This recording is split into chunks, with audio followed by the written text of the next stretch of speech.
seen a lot more neons on Haven across the board for the tier 1 scene as well as some of the tier 2 scene as well. So don't think that it's very fringe. I think it's a good pick as long as you can actually set up and support your neon players because we've seen how neon can be like on defense side. So I'm interested to see if they do decide to lock that in. Of course, the neon will be locked in for Boomerz and Zoomers as well as the breach. So already a pretty solid composition coming out for both sides. Yeah, and I do like that point. Very solid composition and neon on this map.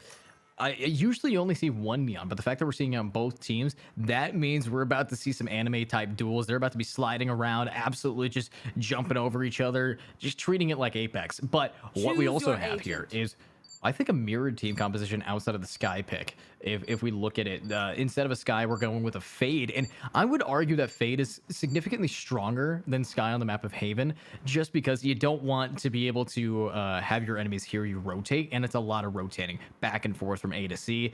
And that's kind of the power. The one Nightmarish can either get the site fully controlled or give you a free rotate away. Sky, however, the only thing that really makes her kind of even is the heal.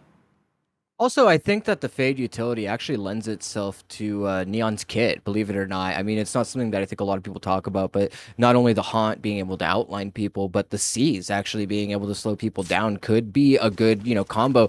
You could see maybe potentially a Seize and a Fault line from Breach into Neon just kind of running it down. So we might see some stuff like that as we go into this game. Obviously, Operation Strix starting off on the defensive side, so their Neon plays are probably going to be a little bit more disjointed than what we're most likely to see from Acoustic out in Boomerz and Zoomers.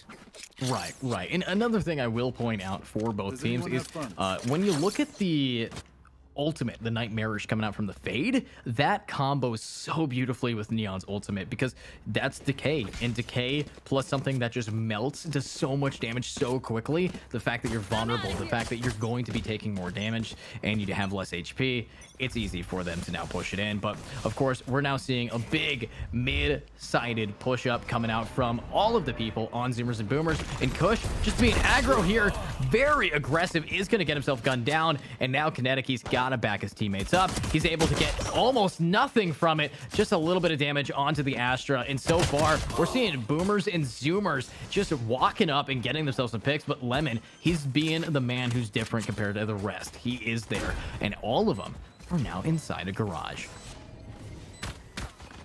Do like this positioning here. I mean, you got to try to play it a little bit safer, trying to make sure that nothing bad happens, but Scarecrow, Boomers and Zoomers, they are not afraid. They're ready to go. We do have a flashbang getting primed, the stun coming out, and Merc, he's ready to try to Merc the enemies, but that is a lot of gunfire coming out from Lemon. And there we go, Scarecrow getting one, but Lemon, he's not done. He's been able to get so many picks. He's actually the sole man winning the round for his team here after an arguably rough start. Yeah, that was actually a really great retake coming out from Operation Strix. Obviously, utilizing the flashes that they have available at their disposal to initiate that retake. And really, it wasn't looking that good for them. I think a very questionable push from Garage out of Kush. He didn't have the teleport, the anchor near his body. He wasn't able to bail himself out from there and was punished for it immediately. And I mean, the rest of Boomers and Zoomers just kind of flooded straight into the site, but they just weren't able to stabilize it. So well done from Strix to take that first round. Obviously off the back of Lemon, who just kind of ran it down and really utilized that Neon capability to just kind of get in. So anti-eco for them, bought up Spectres, and now Boomers and Zoomers going to have to try to turn things around. Oh, and Acoustic, that was a big play trying to go there. And if he got it, that would have been massive. But Lemon seems to be the real Neon here, getting that spray down. Of course, we also got Sultanate getting a pick. Merked is going to get the rest down, but if you are this defensive team, you got to be kind of worried about where Sultanate could be. Outside of that, Scarecrow's down, last man standing. They got no idea where he is, and I think they might start expecting him to go around A. There's only one place that he could go that isn't B here, and that might, of course, be there. But when you got 4 people, you got enough bodies, eyes, and ears watching and listening for any angle that he can possibly take it. We do have a Spectre in the hands of Sultanate. And if he's lucky, you might be able to take a few more guns, but it looks like they're just anticipating this push. They seem to know exactly where he'd most likely be coming from, and Lemon just going to shut that down right away. So really good round from Operation Strix to just kind of maintain that 6-0 on Lemon. I mean, I didn't get a chance to see how that play turned out over on A-Long, but they obviously are doing something right. They must be setting him up because he's able to kind of play that defensive Neon that, you know, we just don't get to see a lot of in some of these compositions. A lot of people haven't quite cracked how to play the defensive Neon, but it does seem that this team is one of those people that have, you know, figured it out, and we can see he's already given up that Spectre. It looks like he's just going to be popping the overdrive here. Yeah, you kind of just want to pop it and see what can really happen here with a flashbang, a stun. Look at the amount of aggression coming out, and that's actually going to be the overdrive as you stated there, Disco. And here is a little bit of a wall, but you got to check your corners, and he is just 180ing him with it and doing so much damage. But unfortunately, Merc is going to go down. He is taking some with him before Acoustic. Honestly, been picking it up. This is the rifle round, though. So that amount of damage so early is kind of what you want to do. Yeah, I mean, it paid off. Obviously, you're going to lose 2 people there, so it's not ideal, but being able to get one and then, you know, bring fire down so low, that could be enough for Operation Strix to potentially turn this around, or at the very least take another weapon out of their hands. But we could see that Boomerz and Zoomerz have just kind of slowed down. They're trying to reconsider what they want to do here, and it looks like the C site should be fairly open for them. Meanwhile, the rest of Operation Strix already starting to take some of this flank space, and it's just going to be down to Kush here to try and either slow things down or, you know, just try and get as much damage in as possible. You know, as much damage in is kind of the requirement with the stun coming out from these attackers now, pushing them all the way back. It's how can they really retake it? They are facing off against bigger guns, and Kinetic, he is full HP and armor, so he should be able to do something here. Squeak, though, tries getting some damage off. He does, of course, have the Vandal, and here's the util dumpage coming out. The stun, everybody's getting gunned down except for Fire. The double kill, beautiful spray. The transfer able to get 2 and surviving with only 16 HP. Yeah, so they definitely need to take that round. It's very good. They don't lose that many guns, only the 2 off that initial engagement. And, you know, it almost seems like they sort of anticipated that push from Lemon. Now, I don't know if they intend to do it again, but, I mean, if they do, it can become a little bit one-dimensional, and I think Boomerz and Zoomers might become wise to it really quickly and find, you know, really creative ways to shut that down. Once again, we can see Lemon and Merc kind of setting up for a very similar play, and it looks like Scarecrow might be ready to try and shut this down as well. And that flashbang coming out onto the breach. He's not going to be able to do a whole lot, but Acoustic, he's ready to go, and maybe he might be able to make a nice, clean, open song. Can we see that happen from Lemon, though? I love the stun, and the thing about it, Neon can't really get out without using some util here, and that is util that he cannot use later. Lemon's in a pretty poor position, and he will be able to get out. Luckily, he does have a Skye who is able to heal him up. But, I mean, that is a bad start. Lots of util dumped by the defenders just because they took damage. I like that, though. A little bit of util coming out from the Astras, and you gotta hand it to him. Astra has kind of become the new meta here for controllers on most maps. Again, people have realized even though she isn't as broken, as powerful as she used to be, she's still incredibly strong. And speaking of incredibly strong, doing so much damage to Kush there, and Kush almost getting smoked, needing to now back it up, and this is going to be another A hit. These attackers doing a great job just hitting these defenders over and over without using a lot of util. Yeah, I mean, I really like the way that they've been defaulting this round out of Boomerz and Zoomers, but I mean, Operation Strix has just, their positioning and their rotations have been so good. We can already see them lining up. They're anticipating this hit, and they're going to go right into it here. The Cosmic Divide coming out might not be enough to slow this down, but Scarecrow finding that pick is going to be enough. What a shot from Lemon. That's 1, 2, 3, and he is definitely sour to the enemies. Can we see if this man wants to push? Sultanate is not going to be able to do a whole lot, and he is gunned down by Kush. Kinetic taking a nice clean kinetic shot onto Fire and burning him away.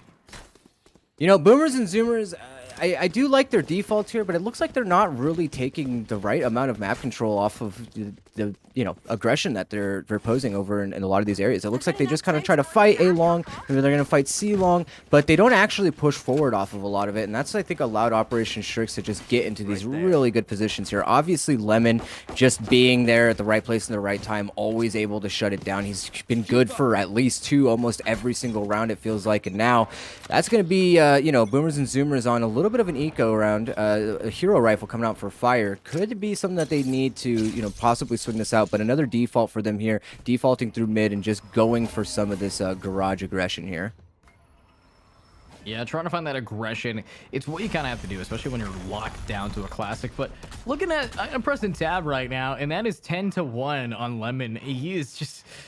He's the guy. He's the man to do the damage. And the fact of the matter is he's going to get his ultimate again. Last time he used it, he got a sick 180 down and murked. This defensive team, they're just looking so clean right now. And you got to hand it to Operation Strix. They have been on this game and just going to continue to do so. And I think they got this. But there we go. One pick down. Scarecrow getting the trade. And here we have a big push up. Lemon now getting gunned down. Opens the door for a big push onto that A site. Unless Kinetic can't get it down. And Gunner, he's actually able to get this with Mirth now stuck in middle. Fire is going to get him down. This is perfect for these attackers. They're finally shifting the tides in their favor. Yes, they managed to do it 2 rounds ago, but that is not as easy in a Thrifty here.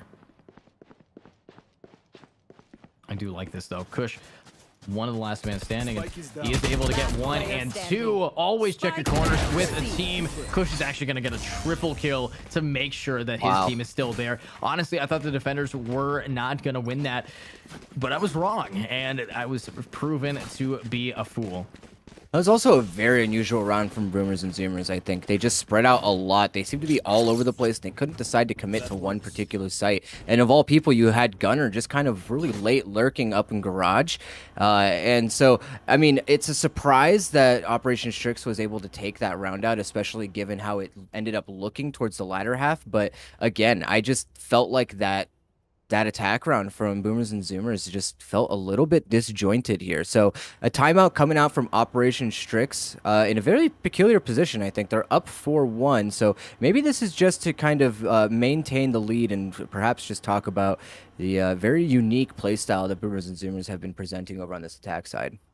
You know, I do like the unique playstyle from Boomerz and Zoomerz on the attack, but is it unique or is it wrong? That's what you really have to ask yourself, because yeah, they're going in there, they're splitting up, searching for clues. With Gunner, absolutely. The fact that the Astro was able to get a pick off with the classic, perfect. That's what we love to see. But then the second they actually touch the site, something changes in them, and it's gotta be something that says, hey, I can't hit this. And they haven't been. But with this timeout active being called here by this team, you gotta say, what is the thing that they need to change? Of course, they might be counting up how many ults they got soon. They have Fire's ult, they got Acoustic and Sultanate. If they are there to try to get it, they can try to win it. With now Lemon, again, anchoring himself back here. The last time he did this, they caused a lot of discrepancy for them, but the stun coming out, and that is a wall he can't see, but he doesn't really have to.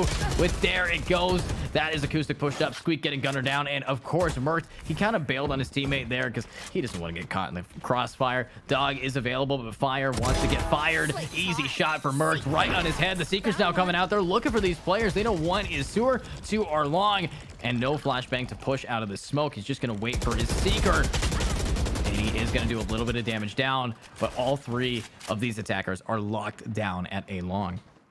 Yeah, and you can already see that Kush has pushed up very far. So, I mean, he's not necessarily pushing into the flank just yet, but he is in a very good position if, you know, Boomerz and Zoomerz do decide to rotate out here. Merc able to find 1 off of that guiding line. He's going to take 2, and he's going for the 3rd to make it a 4K, and that's going to be 5 rounds for them, putting Boomerz and Zoomerz back on an eco. And I got to say, I mean, they dumped so much utility into that A-long fight just to fight Lemon, because Lemon and Merc have been, you know, just tag teaming that area and shutting down so much. So I think they're just trying to punish him. And unfortunately, at the end of the day, so much investment to only kill 1 guy, and it ends up backfiring on them as the rest of the team is pretty much, you know, just mowed down. So really great round from Operation Strix, and Boomerz and Zoomerz have a lot to do in front of them, but 3 ultimates online. Sultanate with the Rolling Thunder could be good, but I imagine they probably will just invest that into the next round, and for this time just try to do a little bit of economic damage.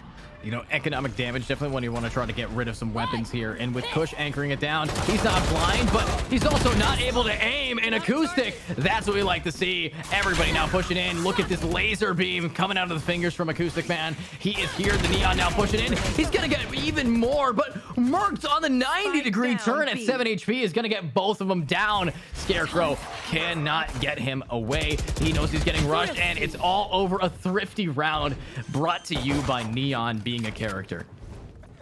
You know what's so fun about watching these Neon games too is how fast they can go. I mean, it felt what, 10 seconds into the round and Acoustic was already through C long into their spawn. I mean, the man is absolutely insane. He's able to capitalize on that by getting so many kills and opening up the space for his teammates to come in. So they're able to convert an eco round that you might not have thought was, you know, possible for them and take it with relative ease. I mean, they were able to get some free guns out of it, but now Operation Strix, even though they're down, you know, just that one more round, they still have a lot of money to work with, and the overdrive is available for Lemon as well. So I wouldn't be surprised to see some aggressive play coming out from him. A very aggressive play from Acoustic again here. And I like what you're saying coming out from Lemon, but that is going to be util to take down Mert and an op taking out another player. And now the overdrive, it's swinging as you claimed. And here we go. Can it do some damage? It can. Headshots all around. This is, apparently, did you know that's getting buffed? That's getting buffed in the PvE right now. Look at what Neon is doing. He's just not ready to miss a headshot with it. Doing so much damage. This man's ACS has to be at least 300 with what he's doing per game. I mean, it's beautiful. And defenders, they're doing such a great job. I mean, one of my favorite things about this matchup right now is that has almost been the battle of the Neons in terms of impact. Every single play so far, whether it's been on the attack or the defense side, has been, you know, the fulcrum of that play has been that team's Neon. With, you know, Operation Strix, it's been Lemon. With Boomerz and Zoomerz, it's been Acoustic. And we see them both happening on opposite sides of the maps at the same time. And really, I mean, there hasn't been much of a counter, I guess, for it, except for a little bit of a punish here and there. But it's mostly just about who can get where first. And, you know, that time it was Lemon who was able to turn it around and use his overdrive to get some value out of it. So now another rifle round coming out for both teams, and it looks like it's just going to be another hit over towards B, or sorry, over towards Garage. Over towards B mid garages area. The grass is definitely looking greener on the other side of Lemon's wall here, but is he going to be able to push right through, try to get some picks? And the problem that they're having right now is these defenders, they don't give up space. They only take it when they need to. And I lied. Merc to give it up into mid, but Kinetic immediately rotates around. It's that kind of instant rotation, instant play off of your teammates' change of what happens on the map and recuperating where you've lost it. Kush now with that op, I think he wants to re-swing this, but if he gets stunned, he can't even zoom in. He's just going to TP away, but he knows they're now rushing him down. He's ready to try to swing it, and Acoustic jumping right over that op shot, ready to re-hit. And I love the Neon. It's just so hard to hit something moving so fast. You know, not a lot of people have really trained for that in this game anyways, because it's only one character that you don't see very often. But Astral Divine now coming out. It's going to wall everybody off, and this is what we love seeing. The fear, the nightmare. Can't we see them now push forward with Kush? He did not get hit by that, which could cause Acoustic to want to swing out, but I don't know. It's about timing here as the flashbang pops off, and so does Squeak getting a pick. Sultanate is able to get one. Acoustic down to Kush, and it's the last man standing in a 1 against 4. He's got an operator, but he's only got not a lot of credits. I think he wants to get some guns out of their hands right now, though. The fact of the matter is, these defenders, they're comfortable, and they know every weapon they destroy is a weapon they don't have to worry about next round. Yeah, but it looks like, unfortunately, he's just going to have to carry out the operator just for the next round. His team is doing okay. They should be able to buy into this next one, so we should see another full rifle round for both teams, and I think that's okay. Obviously, you know, Operation Strix has also a pretty big round cushion to work with. 3 rounds up. Boomerz and Zoomerz are going to take a timeout here, which I think is a good time to kind of work out what's going on, because I really do like the way that they've been hitting the sights, and especially once they get in there. I mean, they've been holding them really, really well, and we've seen the value out of, you know, Breach's kit here in Sultanate, and just using the Aftershock and these flashpoints to just deny any space whatsoever. We saw it work out for them in that round, where Acoustic is able to just convert those into kills immediately. So really strong composition from Boomerz and Zoomers, and I like the way that they're doing it, but a good timeout might help them kind of iron out these kinks and help them get to a point where they can potentially tie this game up. Yeah, and you want to try to iron out as many flaws you got. And what we're seeing from these attackers is, yes, the Neons, they're popping off. And of course, BZ, Boomerz, and Zoomerz, they're doing a great job trying to get themselves on a side. The fact that they won last round, it was a real showcase of the fact that if they play together, if they use their util together, especially since Gunner, he was able to open the door for Acoustic to slide right onto site, do a little bit of damage, and control it. And that's what won the round. It's just the Astra plus Neon. Neon can go very far. Astra has the global control usage. That's kind of a good combo. And you know, you don't really think about the combination of duelist and controller. You think normally duelist and initiator, or even sentinel and duelist like a sage, or even a chamber. But with this team comp, you're gonna have to keep being consistent, and Lemon is putting a wrench in that. 14 and 6, ready to try his best, and he's just being very aggro up into long here. But I think he just wants to do a little bit more. He's not done yet, and if he knows that this is clear, he's gonna keep pushing in. Yeah, I really like that play, actually, from Operation Strix to just try and get Lemon up there. Now they control so much of A side, but it doesn't really matter, does it? Because they're pushing right into C, and Kush is just going to be able to shut that down immediately. He is able to shut that down, and that one double kill down. Spike is going to go down. Sultanate, though, he is able to get a few picks, and here is what we need to see. We need to see Lemon start popping off again. It's been a while since we really saw him at the top, but Lemon's here, and he's ready to push right into fire. Luckily, that smoke is not going to be used, but look at this timing. You're looking away right as Fire shooting you and getting himself a double kill. Fire is hot right now as Merked has to try to get some Mercs down with a little bit of a push, a little bit of a spray, and Gunner gets it. I mean, attackers did a great job with the trade. Even though Kush was able to shut down 2, they just bounced immediately back. You know what I think is so funny, too, about this composition, this mirror match, is that, you know, Operation Strix is making a lot of really good plays to hold on to very early map control. We saw it in the last round. They were able to push all 3 players up into A lobby, but because their opposing team and Boomerz and Zoomerz also has a similar composition, they can just immediately pull off and go hit the other site before the rest of the, you know, Operation Strix has time to adjust. Normally, a play like that would have so much value because it could say, like, okay, well, now we have this whole site. They're either going, you know, A, B, or C, in variables types, but because they have the Neon as well, there's really no time for them to adjust. They can just make those plays that they need to make. I completely agree here, Digital. I mean, the ability to just completely zone out people because of how fast Neon is, it's working for both teams. But look at this. The spike getting planted past the wall, which makes it so they could just defuse it. Very risky.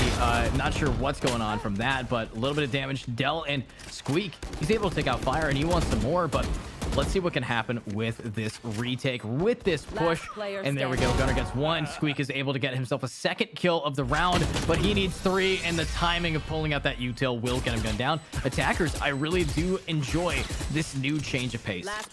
Yeah, so this is exactly what I was talking about as they were going into the timeout, right? They were down 6-3. They took the timeout, and it seems like they've really kind of ironed it out. They started to understand, like, how Lemon likes to play and how, you know, Operation Strix has been setting him up for those early plays. So now the question is, can Operation Strix make the same adjustments that Boomerz and Zoomerz have? Are they going to keep doing the same thing, or are they going to try to work around it? Now it looks like they might be trying to change something up, but the question is, are they on the right side of the map? Is B and Z just going to go straight into A, completely uncontested? It's definitely a possibility for these guys to be uncontested, to just keep holding the W key and stop anybody from wanting to try to push them here. And it's a risk. It's definitely what you kind of want to do. And with Lemon able to get that pick on a Gunner, that's what you need. There's no more controller. And the last time we saw the attackers win a round, last round, it required a lot of ultimates. And we're seeing the exact same thing happen again with now the A site being the target of these ults. The Rolling Thunder coming out, Fire able to get Kush down. No more op in the hands of the Chamber because the Chamber's no longer alive. Now Acoustic's ready to swing out, and what a spray! Getting 2 for the price of 1, leveling the playing field for his team. That is dirty. And here is the countered Rolling Thunder. Sultanate trying his best, and there it is. Kinetic getting 1, Fire getting Kinetic, and now it's a 1-against-1, a Chamber versus Squeak versus Breach. But are we going to have this man end it squeaky clean? We barely are. He is so low, 11 HP. It was a risk that was not worth it for these attackers, and that's actually the end of the half here. I mean, that just went by so incredibly fast, but I guess that's what you're going to get when you have two Neon comps on either side. So really good half from Operation Strix there. They were able to kind of retake in very appropriate ways.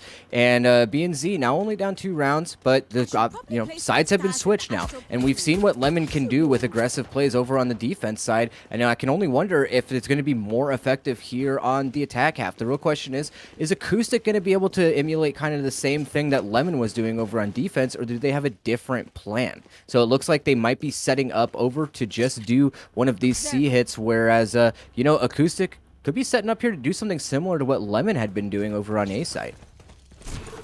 Yeah, I mean, what Lemon has been doing on the defense, he's a Neon on attack now. And the fact that he's been so consistent in getting it, I think that he's going to be crucial in this pistol round.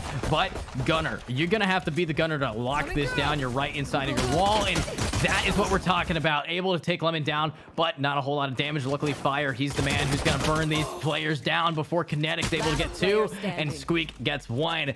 This is all that they need. Scarecrow, you're going to have to really just make sure that no one is able to clutch up here, and unfortunately you can't. Kinetic on the 4K. Both rounds we're seeing from Operation Strix is one of their members getting 4 kills. Yeah, and I do like the play from Gunner there to kind of try to slow things down, but I don't know if I like the way that he did it. And just swinging straight into the smoke. Sure, he was able to shut Lemon down, but you have to know that there's so many people behind that Neon, because that's essentially how that play works, right? It's all off of the back of Neon aggression, and losing your controller that early in the round is going to make it a lot harder for you to try to retake. So, maybe a bit of a mistake there, but it's gone and it's done. Spectre's in the hands of Operation Strix, and 2 shorties in the hands of Boomerz and Zoomerz. We've seen how effective those can be put in the right positions, but it looks like it's not going to matter because they're just going straight into C. Yeah, I mean, if Fire...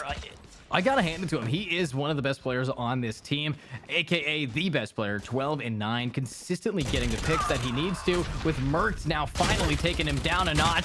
And Lemon, he can't keep up with Acoustic. The Neon difference is coming out, and Mertz is trying his best. But look at it, Acoustic sliding himself in there, barely staying alive. And this is all just everyone running it down. And when you run it down, you're gonna get run out. And that is another round for this team, Operation Strix. Yeah, Boomerz and Zoomerz actually a really big round from them. They're able to take so many guns out of the hands of Operation Strix. So now their bonus is not looking like much of a bonus. We can see Squeak is already investing into a rifle, and Lemon's going to, spend the rest of what he had left to pick up a Spectre and some full armor. So it looks like they're just investing, hoping that they can win this whole round out. Now they do have the Rolling Thunder online for Squeak, so potentially that could be something that they need to at least get the spike down. But it looks like there's going to be a clash of the Titans over here on A long. Clash of the Titans. It's going to be Acoustic versus Lemon.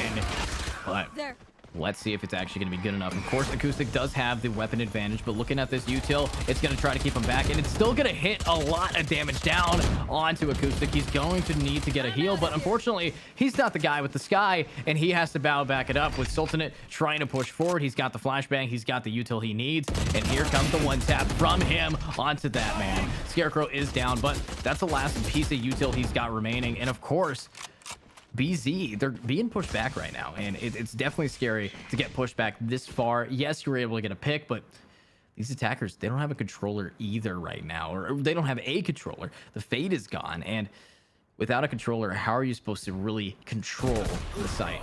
Well, Kush getting a pick on a Fire definitely helps. Yeah, and it looks like they've just contacted into A completely. They've put so many resources into trying to clear out Kush from mid, but he's just going to get 2, and now the spike should go down, and they still haven't dealt with Kush. That is not the scenario that you want to be in if you are Boomerz and Zoomers. Well, Kush is going to go down, but that's the Gunner who's the last man standing, and he needs to get 3 more. And look at what Lemon's doing. He's buying time, buying noise, and he's like, okay, I'm going to push this in. And I think that his utility actually was on top of heaven, not inside of hell, which makes it so Gunner, you're going to have to swing out and get pinched by both Graffiti and hell. But you get 1, and that's going to be the pinch. It doesn't really matter. Getting 1, you need to get 3. So, I mean, Operation Strix able to convert that bonus, which is a good thing because as we saw, they did invest into it. So I really like the play from them there. They actually, I mean, having Kush lurking in mid was so huge because not only is he able to walk away with 2, but they have to spend so much time in utility just trying to clear him out. And the man is just completely unstoppable in that position. So a timeout coming from Operation Strix. Now, this is the second timeout we've seen where they're up. So obviously, you know, this must be like a protocol for them. They must know when they want to call these timeouts, and the fact that they do it here is that they want to make sure that they can keep these up. Now, we did see them lose, you know, an eco before in the past, so this could work against them, but they still have that Rolling Thunder online, and now they have the Cosmic Divide as well as all the rifles that they have in hand. I don't think they should have any problem converting this over to another win. Yeah, I don't think we're going to see an issue with them either. I mean, these guys are gamers. They know exactly what they're doing. And the fact that they're just using these timeouts when they're up, it's not saying, hey, what are we doing differently? What are we doing wrong? It's saying, hey, I like what we're doing. Keep our mental up. Keep our game up. Keep exactly what you're doing. Stop overheating sometimes, because that happens whenever you're feeling it. When you feel it, you start feeling it too much and you start going overboard. And that's kind of a stress that we want to say here for these players. But I think, honestly, OPST, they're happy about it anyways. Lemon, honestly though, he hasn't gotten a kill, like a genuine kill, in about 5 rounds. He was at 14 5 rounds ago, and he's only got 1. So I think this is the round where we're going to see a little change there. The Astral Divide from these attackers. Kush getting the 1-tap down onto Scarecrow. A little bit of a wall bang through the bottom. And Seaside is now the attacks. And I love the fact that Kush has made noise mid, and to the point where they're going to converge on him. They know if there's one on the flank, we get him down, Kush is not going to be an issue. Let's push him together. And Merc going for it. Kush is going to get 1. Kush is going to get 2, but Kush can't get 3 against Acoustic. The Sheriff coming out, and now the Phantom down for this Neon. Fire about to be right behind this Astra. Does Astra have any idea what's about to go down? Doesn't matter, because that is a beautiful pick. Now it's just up to Acoustic. He's popping his ultimate, weaving and bobbing underneath these bullets like he's Neo from the Matrix, and he's ready to go. 1 against 2 with the overdrive, and he's overdriven and overshot up by Merc in the noggin.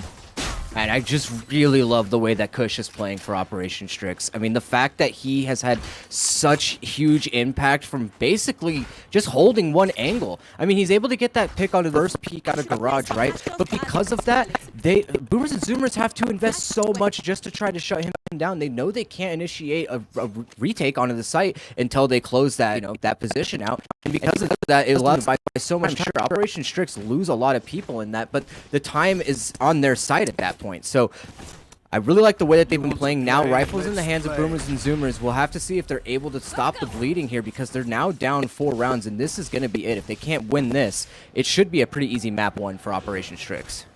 Yeah, and when you get your blood out, but what is that with Scarecrow? The flick of the wrist getting on the Kush and teleporting the bullet away, doing it again onto Kinetic. If anything's going to be changing, it's got to be your gameplay. And Scarecrow saying, I bet. Let's see what's going to happen now that they're holding that W key, wanting to go. Acoustic behind them, looking to see if they can re-hit this A. The pinch that's happening from both Heaven and A site, very big. And of course, though, we do have the heals on Sky, able to bring up some players to max, but in a 3 against 5, the spike is going to be down, but it's so hard to fight against these players. The Nightmare sliding out, everybody doing their best, but they're just going to leave the spike alone, and I think Acoustic wants to stick it. I really do. With Merc able to get one of the attackers down, he's just going for the stick, and what a shot. And here we go. It's going to be an ace from Scarecrow, and he gets to defuse the bomb. That is the MVP of that round. Scarecrow not scared of anybody anymore. Well played. Very big round coming out from Boomerz and Zoomers. Obviously a must-need. They invested a lot into that round, and they are able to convert it, especially, you know, off the back of shutting Kush down. I think that's the first step, and I think they know that, right? They know that Kush has just been a thorn in their side from the very beginning, but you know, it's still not quite enough. There's a lot of money in the hands of Operation Strix. Only one player not able to buy, but I think they should be able to get at least a decent amount of guns into their hands, and Tour de Force is online for Boomerz and Zoomers. So it's not over yet. They're not out of the woods here, and, you know, we could see Operation Strix just immediately turn this back around. Yeah, and I think we just might. If Scarecrow can continuously do that, it will be winnable for them. But they have to make sure that it is going to be consistent. Consistency is always the biggest bane in any Valorant player's existence. If you cannot be consistent, you will not get wins. and you will not rank up. But got your Fire, trail. he's ready for this. He knows that there is going to be that thing pushing him, and that is a clean dink away onto him. Of course, the Tour de Force not able to be utilized too perfectly, and he's actually taking more damage than he's dealing with. Now Acoustic spotting out Squeak, spotting out Kush. A little bit of spotting nothing anymore because he's blind as a bat as his team now tries to push in. Of course, let's see if this B site plant can be retaken by the defense here. Or do they even decide to do it? Are they just going to run straight over to A?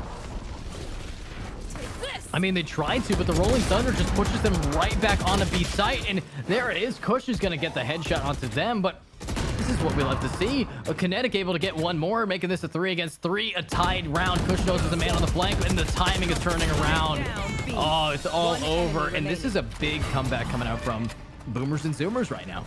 Yeah, I think a very questionable play from Operation Strix to try to run that over to through the A link into the A site. They had the site. They could have just planted it down and then went back, re-cleared mid, and then fought for spike control there. So, I mean, a little bit of a mistake, and now it's going to be, you know, they're going to pay the price for it. They're going to be put on a little bit of an eco here.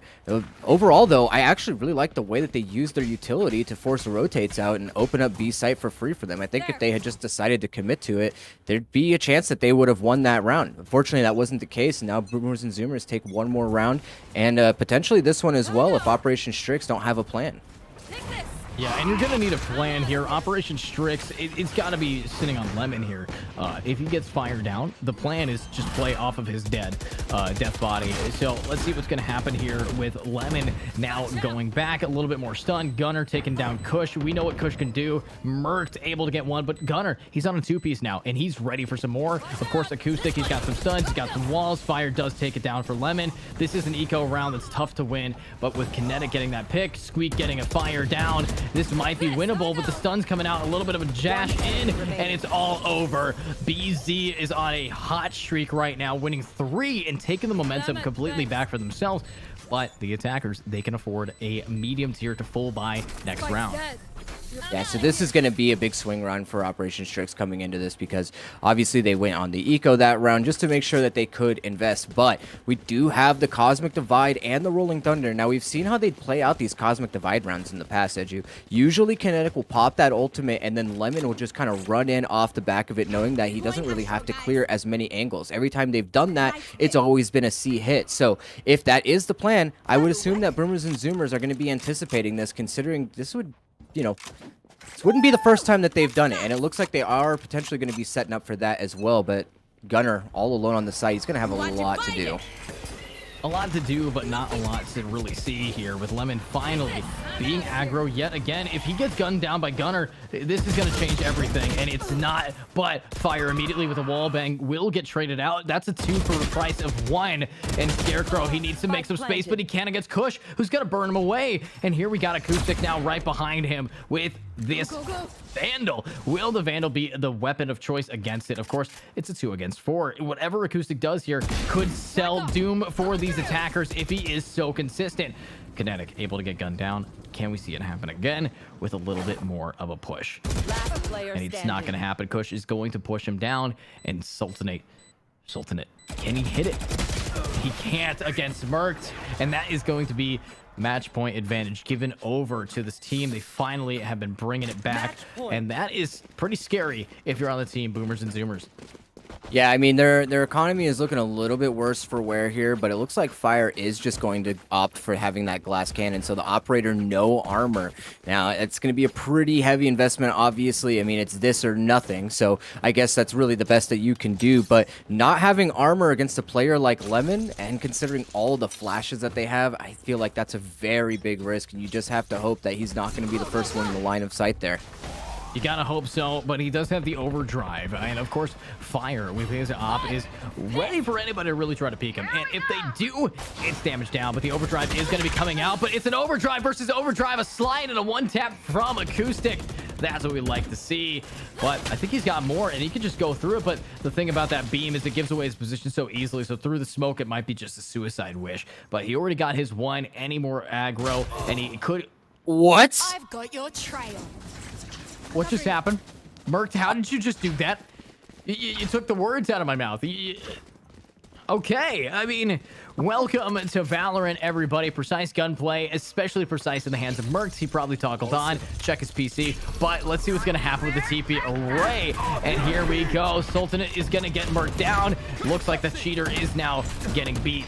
Now, Sultanate ready to flashbang out. A little bit of a headshot going, but it's not enough against Kush. And it's all over. Such a beautiful round from these attackers. You got to hand it. Somebody needs to show me what was that shot by the sky, but that's for game one to decide. That was such an insane shot. I mean, I thought Fire was about to get an easy pick, and he just disappeared. He vanished, poof, in the air. But map 2, we got Haven here.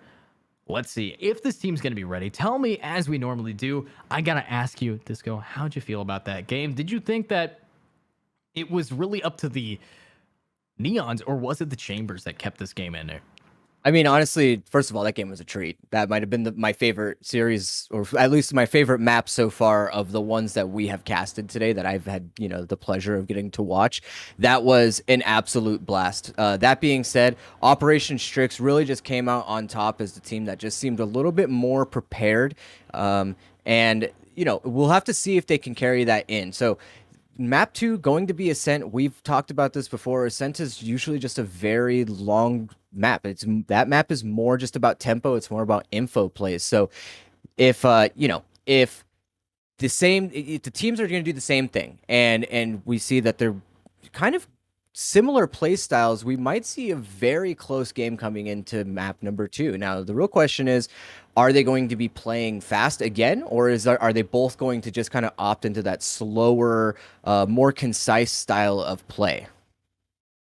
I agree. And, I can 100% say that when it's a map of Ascent, the Neon picks might not be the same because you have to be fast. And with a map like Haven, Neon is so good because it's huge. It's got 3 sites where you get to rotate and make it enough space as possible. Ascent punishes you for doing that. If you try it, you're going to get sent all the way back. But we're moving right into Ascent. I believe we have, of course, defense, offense, and the same. So I think we're just going to go straight into the next game here. And that is the fastest we have it. And we got to say props to these teams. They just got this game going and they're ready for more. That is the bloodlust we love seeing from both of them. But who's going to be taking it, chat? I want you guys' prediction before it starts. Of course, we got Boomerz and Zoomerz versus Operation Strix. And is it going to be a hot game 3 on Pearl, or is it all going to get shut down? Of course, Ascent is going to be the map, and we're going to get right into it right here, right now. Yeah, I mean, I wouldn't mind seeing Pearl on a map 3. I haven't had the pleasure yet of getting to cast over a Pearl game, so it's one of my favorite maps. So, I mean, as much as I love seeing these 2-0s because they can be really fun, watching a Pearl would be great. So now that we've headed into Agent Select, let's see what kind of agents they have in place for us. So Sultanate, potentially, he's locking in a breach. Now, a breach on Ascent, that's not something I've seen for a very, very long time. That being said, if we look across the way there, Edu, Lemon, he's going for that Neon pick. So it looks like we are going to see another fast-paced kind of tempo coming out from Operation Strix, which, as we've discussed on Ascent, is not necessarily what you're used to seeing. So this could be a little bit of a surprise for not only us, but for all the viewers as well, if they decide to bust out this very high paced, aggressive tempo style play style that they, showcased for us on Haven. Yeah, and a fast-paced gameplay is what we love seeing out of these gamers so far. It's what caused them to win, especially the early game. Lemon, he was popping off so consistently that the second this game was getting in, it was just one after another, after skill after skill. And I think that what we're going to see is, how is this going to be different? Yoru. First time we've that's seen Yoru. The next. We need to talk about that. It's the Yoru, okay? If anything's going to change how the game gets played, Yoru on the map of Ascent is something where, yes, you got very few lineups, actually. There's a lot of corners that get his Q and E stuck on, but Yoru onto Boathouse, being able to TP on a site, the flashbang, the combo. Are we going to see someone not know if it's a clone or not? Are we going to say something fake? Are we going to see an ultimate giving away all the info? Only time tells here. And what are your thoughts on Yoru here, Disco? Well, you know, it's not completely unusual. We have seen some teams run Yoru on Ascent, namely, I believe Optic ran a Yoru on Ascent against Cloud9 some time ago in one of the Challengers tournaments, so it's not completely unheard of, but this whole composition together, it just seems very strange, so I'm really interested to see how this works out. I'm assuming there's going to be a lot of trap plays from the side of Boomerz and Zoomerz, and it looks like they are just kind of trying to keep the tempo slow on this pistol round. It looks like they're just going to work towards setting up for this A hit as they kind of just take Cat pretty much for free here. Yeah, taking Cat for free, powerful way to go, but you know, it's only free if they can get the pick on a squeak, and with the flashbang popping out, a little bit of a recon dart is going to stop them from being able to push. And look at this, he's dodging all the util, but he's not dodging the bullets. Lemon's able to get one, Kinetic the other. Kush, of course, needing to shut that man down. Kinetic's getting even more. Kinetic just rolling through with the Oh my lord. I mean, you know, kinetic is a term in physics used for something that is physical, that has momentum, that has all this built-up energy, and he just unleashed it on these kiddos. Yeah, I mean, I'm honestly surprised to see that Kinetic is just going for a Spectre buy on this. Usually when somebody has a great round like that, you might see them in with a rifle, but he's just going to opt for the safe play, no risky investments here, and that's okay because, you know, obviously he's the one that is the most goated here on this team. So I really like that round from them. I mean, they did not play for any mid control, and they were able to convert it anyway. So we'll have to see how this works out for them and whether or not Fire is going to be able to win this opening engagement over here in B main. You know, a big push coming out. Of course, Fire ready to get the pick. Very little HP remaining as he TPs out. But the fact that Merc went down, Kush, you're going to have to prevent them from picking up his gun. And I don't know if that's going to be possible unless this man's ready to swing it. Sultanate, he knows that he's getting watched. Nice nade coming out. That's damage dealt. And look at this gunner. He tries to go for the gun and takes more damage. This man's a little bit lost right now. Scarecrow getting scared by the enemies. He's got to hold this back in OPST. This is the team that you want to see here. Yes, it is a round where it's very hard to get the picks because, again, you're at the most amount of disadvantage as humanly possible. But at the same time, we just saw a lot of misplays there.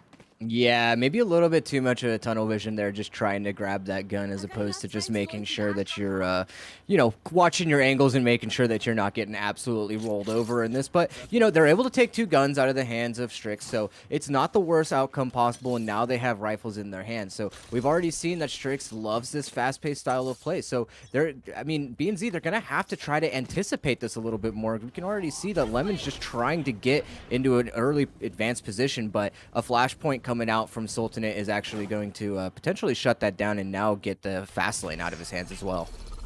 Yeah, and the fast lane is here to stay. I mean, looking at what we got from the Yoru, he's making some space, and I love the fake out. They might think it's real, but they now know that ain't real.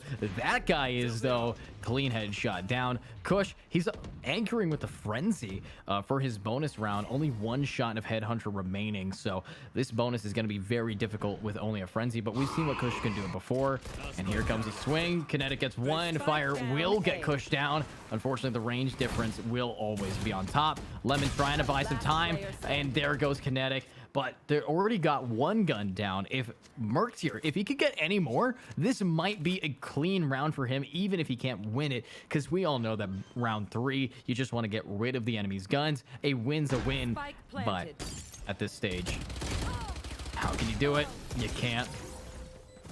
Good effort. Yeah, you know, a little bit of hidden value here that maybe you might not have noticed, you us or the viewers perhaps, but the decoy from Acoustic is actually capable of popping that trademark from Chambers. So there is some really good value out of it, and I think it's almost going to put Strix in a position where if they're going to keep sending things in like that, like the decoys to try and trigger some of this utility, they're going to have to fight it. So now they're posed with the difficult decision of like, do I shoot this, potentially flash myself and open myself up for a play, or do I just let it pop the trademark and now weaken our mid position? So I actually really like the Yoru pick for that exact reason. An operator in the hands of Kush, though, could be enough that they need to just hold down mid. And we are seeing a TP overplay, and there we go. Kush is going to break it because he thought it was real, but the real Yoru is here, and look at that TP available. We're going to see him right behind, and look at that play by Acoustic. Clean as all get out, rhythmic with it. But let's find out. Can Merc anchor this down now that these attackers, they've made so much space? And look at that. He got the pick, got the gun out of the hands of Kush, and then immediately just walked away. He didn't want to fight anymore. He got his one, and that's going to really set the stage for what we see on Ascent here. Because after you get one, it's not over. And Squeak, you got to make sure that you're not going to get timing here, but you are going to timing Acoustic, getting one, getting out, but unfortunately you can't get away with Gunner getting the pick down. And now it's going to be a 2 against 4 with Fire pushing inside a tree, looking to see how many can he get. Can he make it 3 in total? Because he's already gotten 1. Let me get the headshot. Scarecrow gets the trade, and here comes the last man standing. Mert in a 1v3. That's one. A little bit of a transfer, and they're just using some util to get some info. The knife count coming out, but he has no idea. Where's the Omen? Check your corners, my man. You can't just be balls deep in. You gotta try to be slow about it and get those picks one at a time. But effort is effort, and we always appreciate it. Yeah, it was a good effort, you know, to try and do as much damage. He tried to salvage the round, but unfortunately not able to do that. And I really like the way that Acoustic played that round. I mean, you pointed it out. He went in, he shut the chamber down and went back out. That's the stuff I do like to see on Ascent sometimes. I know I have kind of roasted teams in the past for not capitalizing on that, but I think in that particular situation, it forces Strix to, you know, kind of reset a little bit, and then that allowed BNZ to just hit the site that they wanted to hit. So I really like the way that they are playing this Yoru, but oh my Lord, look at this aggression coming out from Lemon and Kush. I mean, it's what you gotta see, and I think Lemon's always gonna be able to give that to you. Kinetic, though, he's stuck behind this box. Acoustic's got a decoy to fake it out, but why would you shoot it? That's right, to bait it out. Merc able to get the trade, but here we go. There's not enough. More Kinetic. 5 HP remaining. He got the 1 tap, and Scarecrow, last man standing. He's gonna be concussed, and he's gonna have to try to stop these players from pushing him in. It's scary. It's risky. And honestly, the fact that we're seeing this kind of aggression on the map of Ascent, it warms my heart. It's something different. It's not just sitting back and waiting to lose. It's now taking control of the game. And they've controlled so much of the tempo in this round just off the back of that play. But here's the thing. Scarecrow could still win this round. I mean, he just burned the ultimate on them, which is questionable. But look at this reposition that he's taken here, Edu. The opposing players are low enough. He can walk out of this victorious. He can walk out of it victorious, but my question is, why did he just use his ultimate? That is an incredibly risky position here. His team has money. They're going to be able to buy next round. So being the force that he had, why force so aggressive? And if he can't get the pick, if he can't clutch this, it's going to be the most questionable play I think we've seen today. And he is going to get down to the Thrifty. I mean, they've lost a huge initiation and post-plant retake tool as well. I'm scared for him.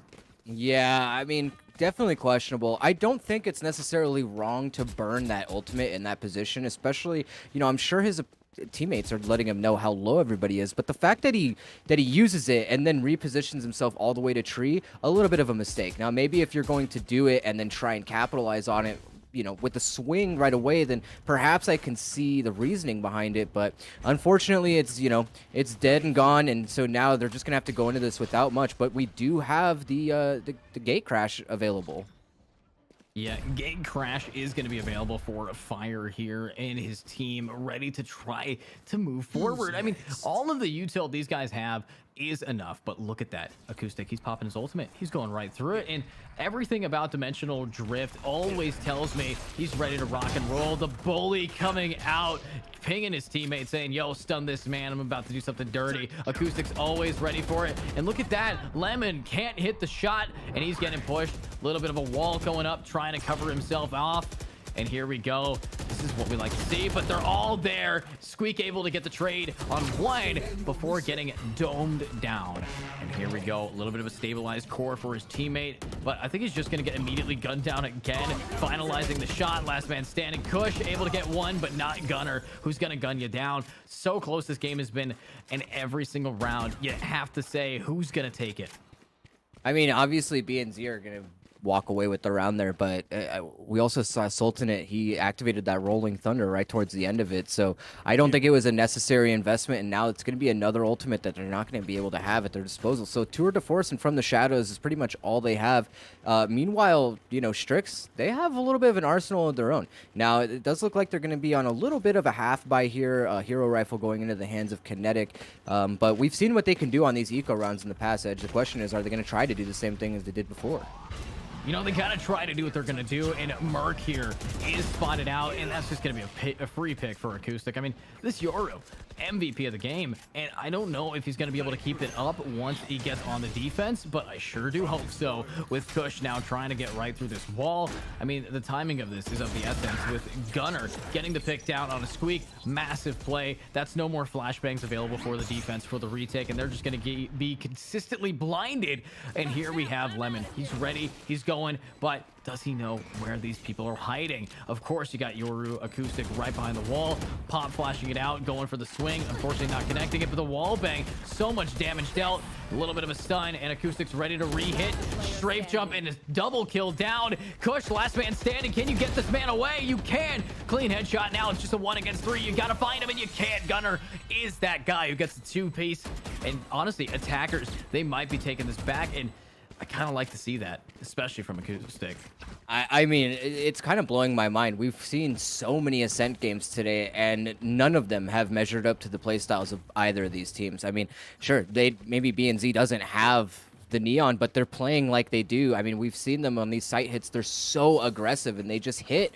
I mean, whenever they decide to hit the site, they go straight in. It's usually off the back of Acoustic's Neon, you know? So really strong plays from them, and it looks like they might just be setting up for a little bit more of a default this time around. But really, it's going to be a question of whether or not Kinetic is going to be able to fight any of this, or even Kush is able to contest any of mid here. Who's next? And I agree, you gotta make sure that you have contention, but didn't he just use Dimensional Drift 2 rounds ago? He's already got it back. This man, he is built for this player, and on a map like that, flashing himself out. Hey, guys, B-site's mine. But I forgot to take out Merkt, and we are going to see the ultimate for the Omen to get the bomb onto site. But Merkt, he's popping off right now, and I think he wants some more. He didn't take any damage so far. He, of course, has the Vandal, has himself all of the ultimate to try to push these players back, but that's a one-way, and it's another way for Merkt to get himself a pick. And what? Merkt is just so good! Oh, wow. My God. Wait, that's the second time. Merc was the Sky last game, right? Yeah. Check his PC. You know, this was really interesting here. Is I mean, having not seen either of the games that these two teams played on their way up here, but I can only imagine that they were able to just kind of win off of the back of this really insanely fast tempo. But I think what's the thing is that now these two forces have kind of met each other, and these rounds have been going so fast. There's almost no time for either side to really set up. I mean, as soon as BNZ get into the site, Strix are already trying to retake, and that's been one of their greatest strengths. So now BNZ, a couple rifles in hand and a Sheriff here, and a Tour de Force is available that Fire will use to get that opening pick onto Merc, which is very big. And now B-site looking a little bit worse for wear as the rest of BNZ just kind of make their way up mid. Yeah, and you're trying to make some space here. Of course, we do have a little bit of fake out. I love, you can tell that Acoustic has been such a thorn in mid that all of the defenders are saying, you want pizza? Have it, okay? You want pepperoni on it? Fine. You want sausage too? Maybe. But look at this. It's just so much aggression coming out from Acoustic that they're giving him space before the game even really starts. And that's exactly what we love to see. But can we see what's going on with Lemon here now? I mean, doing so much to try to buy any amount of defense, but if he rotates away, it could be a big mistake. So, yeah, I mean, with how their tempo goes, if it's not going according to their inner metronome, they are going to start getting antsy, and they might overheat, and they might rotate a little bit too early. And I think we might be seeing that right here with just a little bit of a 4 against 5. You kind of want to just group up and play a retake. Yeah, they've definitely slowed things down. It looks like they don't even want to commit to B. And on the other side, Strix is kind of having trouble deciding where exactly they want to be. And now the timing kind of works against them, as we can see the rest of Boomerz and Zoomerz just pouring right into the site. And it should be free for them. Now, Lemon's going to try to slow things down, but he can't, as Sultanate and Fire are immediately going to shut them down. Sultanate good for another one. And suddenly now it's a 1v5 and things have fallen apart. Things are falling apart and damage being dealt, but oh, Kinetic saying, hey man, nice tour de force. I'm the force you got to reckon with. Now Kinetic's ready for some more. He's got to try to bring this back, but Gunner breaking the glass and shattering this poor Astra.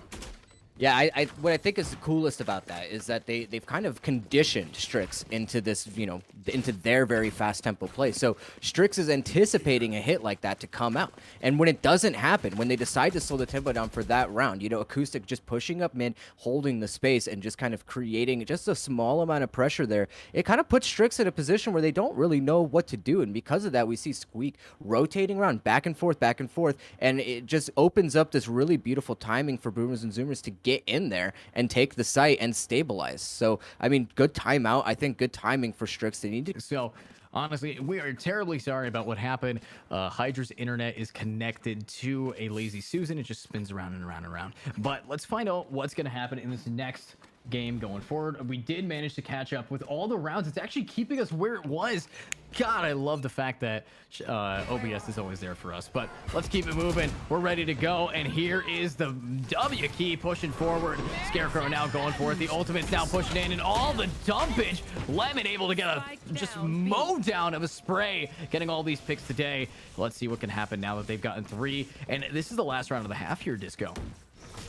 Yeah, I mean, and this is exactly the thing that we want to be seeing out of Lemon. He's going for the ace here, and he's going to try to close it out with the overdrive. Ace for Lemon off the back of a really beautiful high-tempo aggressive play right into B main. So he's going to tie it up for the team. That's what I love to see. And now we're going into the second half, 6-6 Edu, and we get to see Lemon completely unlocked. We know how demonic this man can be on the attack side. Now, given the fact that he's got some good tools at his, disposal and his teammates to potentially set him up for these, I'm really excited to see how this pistol round is going to play out.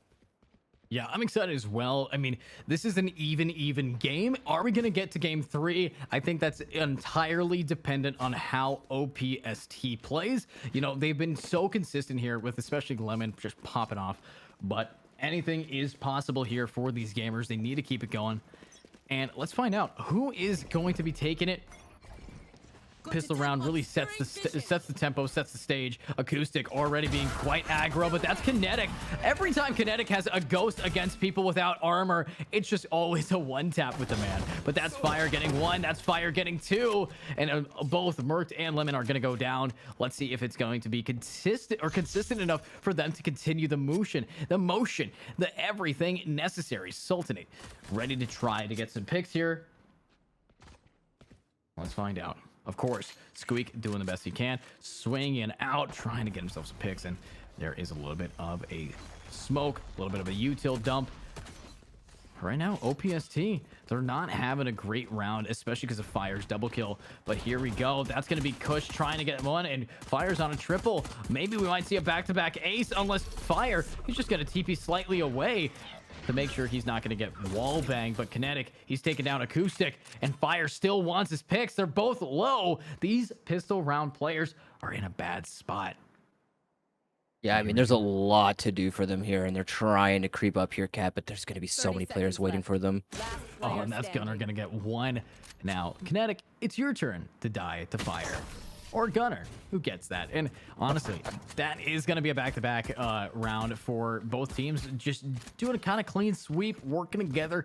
Gunner and Fire, MVPs for their team, hands down, able to do so much damage so far. Acoustic, he was able to buy some space by pushing up, trying to get something. No kills, though.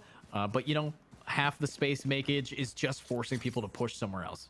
Yeah, and even though Fire was able to break that up off the Frenzy the double kill there in the beginning of the round, I do like Kush's positioning there in mid. He was trying to keep the pressure on in mid. Unfortunately for him, Boomerz and Zoomers, they didn't really give him much to work with. So already we're just going to see another anti-eco buy coming in for Boomerz and Zoomers here, but a very aggressive play coming out from A could break that up. The real question is, are they going to be able to do some damage, or are they just going to get shut down by Gunner here?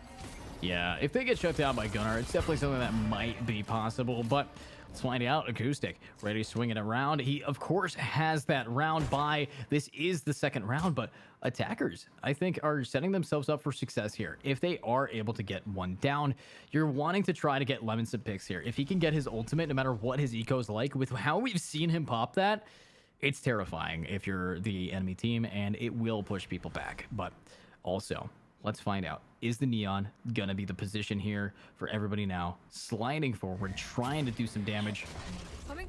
Wall now up. They gotta just slide, keep it going. Lemon, I love the fact that Neon is just such a great character for pushing forward. And there we go. Kush getting the shot on the fire. Acoustic getting Kush down. But can we see this happen with everybody? Now with the trades, now with the plays. Can they push it? Let's find out. Right through the tree. That's going to be a headshot down. Not enough damage taken, but look at what we got. Gunnar just gunning them all down, and he's going to get himself a 4-piece. Yeah, really decent round out of Strix, though. I gotta say, I mean, I really like the way that they kind of put the early pressure over on A, and then, you know, just cut noise and decided to re-hit. Because at the end of the day, if you're not gonna be able to take as many guns out of the opponent's hands, you want to try to get the spike down because you want those extra credits, especially when you've made even a small investment into that anti-eco. So really well played from them. They only take 2 guns away, but it could be just enough for them. Now they have rifles in hands, and hopefully we can see them kind of unlock this tempo that we've seen them be so efficient at in the past. So it's really going to come down to whether or not Lemon is going to be able to be successful on these aggressive plays, and whether or not Kush is going to find as much value as he has off of these lurks in the past. He did a pretty good job last round, and now it looks like he's just going to go over towards mid to do the same thing. Yeah, trying to get the same amount of damage down. I mean, look at what we got coming out from these players pushing forward. I mean, it's a big mid hold, and of course they do have the weapon advantage. They have exactly what they need, but a risk is what they have, and a risk might be taken here. Can we actually see what's going on with them now pushing forward, trying to do it yet again? Of course, we do have Lemon swinging out, wanting to get some picks, and I think he might have this. With Fire able to get Merc down, though, that is big. Lemon, he's looking around, trying to spot Fire, and he's going to get the headshot down. Close the door, and there still is that frenzy close around, and oh, Lemon, you are so low. And that is going to be one on the back site, able to get Kinetic down. But I think this round will go to the attackers, but how many of them will stay alive at the hands of Sultanate? Yeah, I mean, he's got his entire kit at his disposal, and Lemon is insanely low. So really, best case scenario, just do some damage here. He's going to be able to find one, and that's huge. Yeah, that is pretty big, but he also hits himself with it, and he needs to try to keep going, but does he have any idea that there's going to be Lemon inside a boathouse crushing him down? Great effort from these gamers today. Yeah, so OPST able to come away with the victory there on round 3, which is what we expect, but they do lose a lot of investment there. So it's going to be a little bit tricky for them to try to recover it. Obviously, they're going to just reinvest back into this round. Merc's going to be the only one, probably just going to be holding on to, you know, just a classic for this time around, a Guardian in the hands of Kinetic. But look how close they are to a lot of their ultimates. I mean, Lemon only 2 off, Kinetic 1 off of himself, Null Command just an orb away as well. But meanwhile, BNZ, a fully equipped loadout on the other side. So, you know, it really is just going to come down to how well they can hit this site, and it looks like BNZ is actually ready for this fast A hit. You know, we're ready for this fast A hit. We want to make sure that we get this game going, and here's what's going to happen here. They need to push in. They need to be incredibly aggressive, and that A site looks to be the object of attraction for him. They have all of the Null Command pushing forward, but Kush on the flank, he is going to get fired down. Acoustic, though, on that triple, able to push all these players down. Can he get the 4th with the flashbang out? He's going to spot Kinetic, but Kinetic is going to gun him down. And, I mean, he's got to hold this, and he can't. Defenders taking this back. I mean, BZ, they're on a road to a game 3. Yeah, absolutely. I mean, I really just like the way that they've been able to read Strix here. I mean, they've almost been set up at every single site that they've decided to hit. Now, I don't know if that's just an insanely good read from their IGL or if this is just luck, but I mean, you put Acoustic in the right spot, and he's able to really anchor down the sites very well. Now, that being said, Dimensional Drift is online for him, which means more information for BNZ. The question is he going to pop that off in the beginning of the round and try to break up a play, or is he going to use it for a potential retake? Yeah, using it for a retake, definitely a possibility for him. It's just, how can we actually see them push this forward? Merc able to just dome the Yoru clone, but the real Yoru, he's able to get himself one. Merc, he's spotted. And Kinetic, of course, having that ghost is able to get some picks, but this is scary. Scarecrow is also here to get a pick on a Merc. It's a Fade versus Fade, and the last man is Kinetic, stuck behind this hut, and he is going to get one before gunned down by Fire. Defenders now taking it to double digits first before anyone else. Yeah, I mean, BNZ just looking so good on this defensive half. They didn't even need to expend that much utility, and I think that was the right move. They knew that, you know, Strix was going to be on an economic, you know, outside buy. So they just go for the mid aggression without spending too much and just try to shut things down. So that's actually going to trigger a timeout from Strix here. And I think that's a good play. They need to try and figure out what exactly the right call is. And if you ask me, I think having the fast tempo is good, but they need a little bit more mid control here. I mean, they do have Kush out there with a little bit of a lurk, which has been helpful for them in the past, but I don't think one man is enough, especially when, you know, we can see that Boomerz and Zoomerz have sort of a similar tempo, and they can just kind of overrun him really quickly. I don't know if these 5-man hits are going to be working out for them as much as they did on Haven. Yeah, I don't know either. It's definitely a scary position to be in, especially since, you know, on Haven, they expected the tempo, they expected the speed, they expected it to go tick, tick, tick, and they're on the site, but now it's just every minute they hear another tick. It's been slow, and the fact that they have locked in the Neon really sets them back now that their tempo is getting altered or just kind of the vibe thrown off. But obviously, the Neon's not the problem. It's just the way that this map works does not reward aggressive gameplay unless you're on the defense and you completely sweep off all those people. As we saw the last round of the last half, Lemon getting an ace because of how aggressive his ultimate was and just rushing it down. And the fact of the matter is we're seeing that exact same strategy being picked up by the current defenders. But it's a rotate over back to Long. Acoustic's ready to go. He's got his ultimate and he wants to get some info for his Fade to push, but I think they actually might back it off. Yeah, I think that's the right call here too, because the dimensional drift can just give you so much value here, and especially on a retake, I think would be the most optimal solution. But that being said, it looks like he is just going to pop that. He wants to try and figure out where the opponents are at now as Kush kind of opens up a pick for them. Yeah, Kush opening up the pick for him, but that is a stun from that. I love the combo, but it doesn't matter. Kinetic gunning him down while completely concussed, and here we go. Sultanate ready to push an OPST. They're getting a flawless round here. I mean, you love to see it, but the fact of the matter is when you have a combo like that, the Yoru plus Breach, you got to try to win it, and the fact that he got one-tapped, that's got to hurt. Yeah, I think Boomerz and Zoomers may be getting a little bit too impatient there. I think that was exactly what OPST was looking for, in my opinion. They really slowed down the tempo, and they waited for Boomers and Zoomers to make a mistake. That's exactly what we saw, right? They were waiting, and they were waiting, and nothing happened, so he decides, screw it, I'm going to pop this dimensional drift, and he goes out, and immediately all of the play starts to fall apart for them, and you know, Strix is able to get right into the site. So a much needed round for them, but not quite enough to slow down the momentum of this economy. Tour de Force should be activated here for Fire, so this is going to be one of those rounds, but a lot of ultimates online for Strix as well. A lot of ultimates available for him, but the flashbangs out. The one thing we do have, of course, is, you know, 2 ultimates that can kind of put them down is going to be the Tour de Force, but when Acoustic goes down, Lemon with a headshot, not even needing to use his ultimate to make space, same with Squeak, there is going to be Sultanate, and here we go. This man is stuck out. It's Lemon, and he needs to get the wall bang.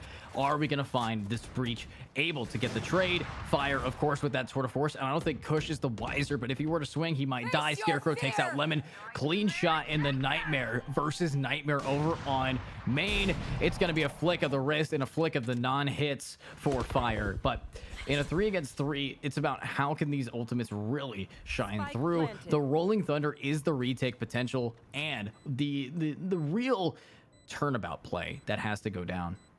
Yeah, they also do have the Cosmic Divide available for them as well, so they could use that to potentially slow down some of this hit. But what I really like here, Edge, is the fact that they've doubled up on B main. This is probably not something that they anticipate. I'm sure they're going to expect Kush here, but the question is, are they going to expect Merc as well? Yeah, I don't think they might expect it, and the fact is, that's why. Using that ult, you're expecting to get more than just one, so they know Merc is not there. But that is a shot from Sultanate on down. Let's see what's happening with Scarecrow. Nothing anymore. Kinetic getting the shot, and attackers, they're bringing this game back. OPST, they want this. And they were able to get away with it without even popping that Cosmic Divide, which I think, you know, if they needed to, could have helped them swing that around. But now they still have it at their disposal, as well as the Overdrive. And you know what? We've seen Lemon pop off with that ultimate more than I think I've seen most Neons activate with that ultimate. And now that the fact that the opposing team, Boomerz and Zoomerz, is on a mostly eco buy, except for the Guardian in the hands of Acoustic, we might see Lemon just run them over. Yeah, I think we are going to see Lemon run them over because there's not a whole lot that these guys can really do against it. And with the push coming out from these gamers, it's been so consistent for the attack to just get the shots off. And especially Lemon, he's bringing the game back here for his entire team. And I don't think that's going to be really just ended anytime soon here. I mean, what do you think? I mean, I think if they continue to kind of keep this tempo that has been able to break up this, I think the defaults from B and Z, they have a really good shot at the very least winning this game. And tying this up is going to be the first next step, and they should have no problem doing it. And it looks like they're going to be able to push in beautifully off this, but Fire is going to shut him down immediately with that Headhunter. Immediately with the Headhunter, kinetic gun down by Acoustic, and Acoustic now gets himself a better gun if he can get through this KO. Flashbang out, he's gonna do it again, and what? How is that a collateral? What was that shot? Am I the only one seeing this? What was that, Disco? I don't know. Is this like observer lag? It feels like that was the bullet that killed JFK. It just curved and then got two. Oh my god, I mean, there's a shot heard round a world, a thrifty round.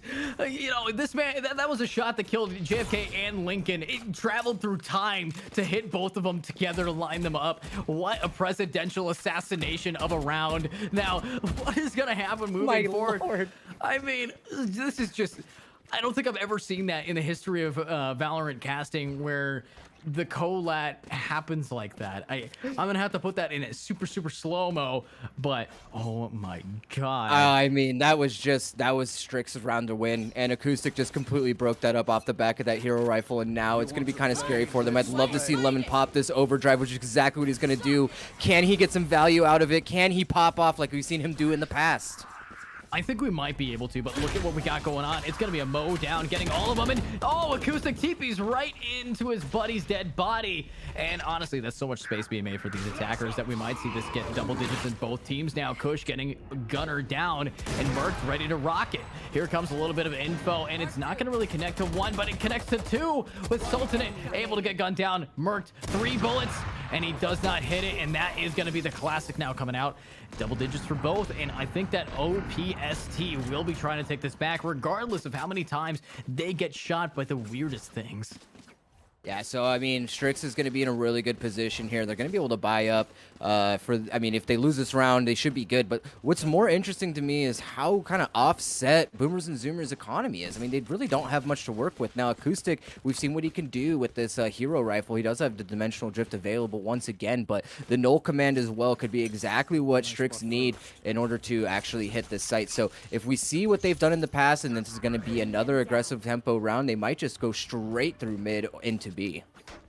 Yeah, straight through mid into B. Let's find out what's going on today with everybody now pushing into that mid site. Again, we're seeing that OPST, they like that mid hold, but Acoustic likes the picks on a squeak. Here comes a little bit of a decoy, a little bit of a flashbang to guide it, and there's Fire. Take it down, Lemon. I mean, every time these attackers gain a foothold, they get knocked down 2 steps, climb 1 foot forward, 2 steps back with a Kush getting 1, and they know that the Yoru has to be swinging on them soon, and I think that Acoustic is ready for it.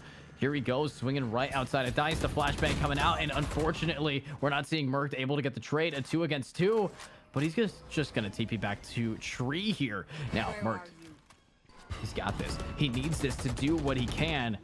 And the spike is now getting planted. Of course, a little bit of pressure being built up by these players. But is it going to be enough? They can just play their life here. I mean, they have enough money. They don't have to save these guns if they don't need to. And the opposite is not true for Boomerz and Zoomerz. And Kinetic able to get 1, but can he get the other? He is buying time for Merc to try to swing out. If they could tie this game up, it's definitely winnable. But Sultan, 8 bullets, 2 enemies, 4 each. Who got the 1 tap? That's right, not you. The Shorty, though, that's his backup weapon. 1 bullet in the chamber. I think Sultan might be able to clutch it. but it's very risky. But it was just down to the 1-against-1, 1-bullet risk, and attackers winning that is massive considering the economy of the defenders finally being picked up again. This is the last even round we're going to be seeing. Whoever wins this could be taking the game. The one thing I will mention is if the defense loses this, they don't have enough money for the next one. Yeah, but the same is not true for Strix. I mean, yeah, not all of them are as stacked as maybe Kush or Merked, but they have enough money to, you know, buy up next round if they absolutely need to. So for them, securing match point here is a pretty sure victory. But we have seen some crazy eco plays coming out from Boomerz and Zoomerz in the past, especially off the back of Acoustic and his magic bullets. So who knows what could happen here. I do like the decision to kind of slow down the tempo here a little bit, though. Yeah, and we kind of need that tempo to get slowed down if they want to win it. And the only way to slow it down is to slow down Lemon himself. And Lemon getting baited out is going to get traded off for Acoustic. A 1-for-1, but Kinetic is so low that really that's a 1.5 for 1. But this is scary. This is exactly what we like to see. Can we now have them push forward, get some picks off, and maybe win the round for them? Gunner looking for the guy lurking inside of mid, and they're both looking, and oh no, Kush, you're blind. They just know about it. Nice try trying to hide in Sabrosa. That's an op now for their team, and the retake is a 3-against-4. Merked anchoring this down. He knows that that's about to get dropped, and the flashbang's coming out, but there we go. It's the retake of the century. It's the last man standing. Kinetic gets one, but he can't get any more, and that's match point given to this team. You know, let's call our bets right now. Are we going to overtime? I think it's very possible. I mean, we've seen how OPST likes to play off of the back of these cosmic divides. You know, they love popping those walls and then having Lemon just run right in. The fact that we also have a Nightfall that could just highlight where all of these opponents are, I mean, that could be it. So I'm actually considering the fact that this overtime is very, very likely. So we'll have to see what they actually decide to do. And it looks like they could potentially be trying to fake over towards A. So if Lemon goes in very aggressively, that could be a fake telegraph to B and Z that it's going to be an A hit. And they might actually draw this Rolling Thunder out. If they draw that Rolling Thunder out, it's going to be GG, you know, because they have two ultimates on the attack. They got the Fade and the Astra, making retake so hard to hit. So I think that we're not going to be able to see this Rolling Thunder get put out until the spike gets planted at most. And if it's a little bit early, it's going to be a little bit early. You know, we got to trust these players that they know exactly when to use it. But again, trusting a player to do what is right sometimes has you go into overtime when really the game should have ended 10 rounds ago, but not this one. This is the most even game we've seen out of pretty much the 3 series we've casted so far, but there it is. Never mind. Face your fear. Find it. And there we go. Fire able to get that pick onto Lemon. That is what we like to see. And the fact that that Rolling Thunder has been used, they got nothing to retake this outside of the fact that there is still Acoustic onto site who can TP away, but he might get caught with his weapon down, and he is going to get gunned away without taking any damage. Kush gets fired down. This is what we like to see from these attackers. Overtime is a possibility and maybe an inevitability with now Sultanate getting another one. 3v2 going for the wall bang. Squeak unable to take any damage. They are able to dink one though, and there's Kinetic getting it. Sultanate gets one. You gotta win this 2v1 if you want to keep your team in the, but no, it's going to overtime here. I'll find you. Yeah, I mean, just I really thought that the idea of trying to fake A for them was going to work out. They didn't really commit enough, though, to actually sell the fake. But in the end, it didn't really matter, right? Because they still drew the Rolling Thunder out, and they were able to get on site and win the round. So now, this is going to be a very interesting overtime. I think both teams very powerful on both their attack sides. So it would be interesting to see how this actually ends up turning out. Now, with Strix over on the defensive side, do they decide to go for another aggressive mid play? We've seen how much how effective that can be for them, or are they just going to decide to, you know, stick with a default and wait to retake?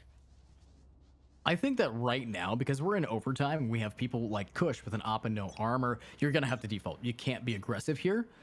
You have to be very patient on this. But for the attackers, I think we're going to see what we've seen from Acoustic so many different times before, and that's buying time, buying space, and just going in for his team. Of course, I think Kush being aggressive here right on the farthest corner you can be is going to get himself a free pick. And the fact that it is going to be the Flashbangs Sultanate, that's risky. That's scary. Of course, they still have the Yoru to try to entry, but it's going to be a lot more difficult now.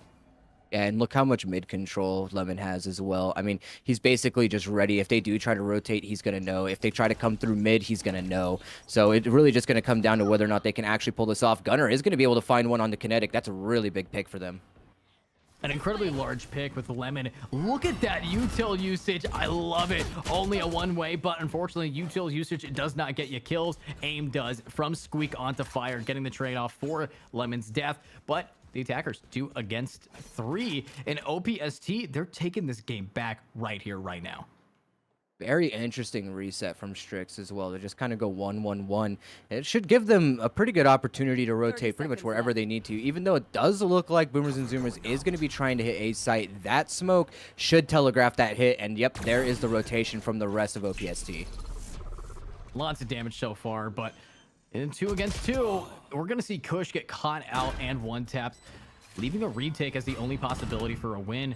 And I think because Scarecrow and Gunner are 1 hit away and they can't use any util, can't use any smokes, this is a push that matters. Flashbang dropping both 1 and 2, and that actually blinds Squeak to bunny hop around, but see, I mean, check the hell. They got 1 there, and that's going to get it. And this is going to be the round 1 of overtime, heading on over to OPST. They just were able to get into overtime from their attack on the previous one. So this might be GG, but let's see what can be said from these defenders now. Yeah, I really like that round. I mean, out of OPST, aggression in all the right places. Kush kind of pushing up and getting that opening pick with the operator is very big, and the way that they were able to retake the site was just kind of flawless. So now the real question is, can they keep the momentum going? We've seen them on the attack side, and they have had very strong attack caps, but at the same time, Boomerz and Zoomerz have been very good at countering their specific playstyle. So will they be able to pull it off? Another operator glass cannon in the hands of Fire here, and that could be a very deadly element for them. Could be an incredibly deadly element with everybody now pushing in, but I gotta hand it to these gamers. They're doing so much to really force these members now back. And again, I don't really know how to feel about this overtime here because this game has just been so close that you don't really know how it's going to end. But with Acoustic getting shut down by Kush, anything is still possible, and that's going to be fired down. This is looking like OPST's game, and there is Gunner down a 2 against 5. The deal might be sealed, but you got to put the pen to the paper. You got to write it off, and you got to make sure that you can end it. Sultanate in the last man, joined by Scarecrow. 2 of the bottom frags versus a whole 5-stack team. So much pressure on their shoulders. I mean, this is just going to be so hard for them. I did 2 good players for this, but look at the positioning here. They don't have to play safe. You know, they can just play their lives here in a 5v2. They're going to have to do some amazing heroics here to pull this off. And the heroics come out, but unfortunately, they are not going to be the main characters today. They're going to loser bracket. And yes, that's their first loss of the day, but you got to hand it to OPST. They came in strong, their mobility, and also congratulations again to both teams for competing so well. Boomerz and Zoomerz Acoustic getting match MVP. Nobody can say that he did not perform his heart out. Even chat was saying it. This is how you want to see a Yoru perform, and that is how a Yoru did perform. But that is actually going to be another 2-0 win for us. I mean, we've been casting, what, 3 series right now, each one going 2-0, each one Haven and Ascent. Crazy about that, isn't it? Now, things just happen. But, of course, let's talk about the bracket now that we're now in this position here. You know, with everything that's been going on, let's give you guys an updated bracket because I believe this is going to be the last game that we are casting of the main qualifier here. We're waiting to see if we're casting any more, but of course, we saw Gen G in the behind the scenes lose to Alex Leehing Gaming, and now they're in the loser bracket. We also have Boomerz and Zoomerz not being able to move forward. In the background right now, Alex Leehing Gaming versus NIX, Ukers and rest of MVP. Whoever wins that game goes on to face off against Tetra Esports, who beat Orgless. This is a little things. If you guys want to read more about it, !bracket. You can see everything going on in the loser bracket as well. And remember, this is a 2-day tournament, the grand finals. This will not end. The $1,000 will not be over until tomorrow, mainly because some people need some rest. A lot of people here, we like to play Valorant for hours on end, but when it's for such stakes, we want to make sure that every player is consistent. And Disco, tell me, how you feeling about the tournament so far? How do you feel about everything that's been happening? I mean, a lot of really strong teams in this bracket so far. We got to see a lot of teams play today, which is really great. You know, sometimes we end up just getting stuck following the same team through the bracket, but not this weekend.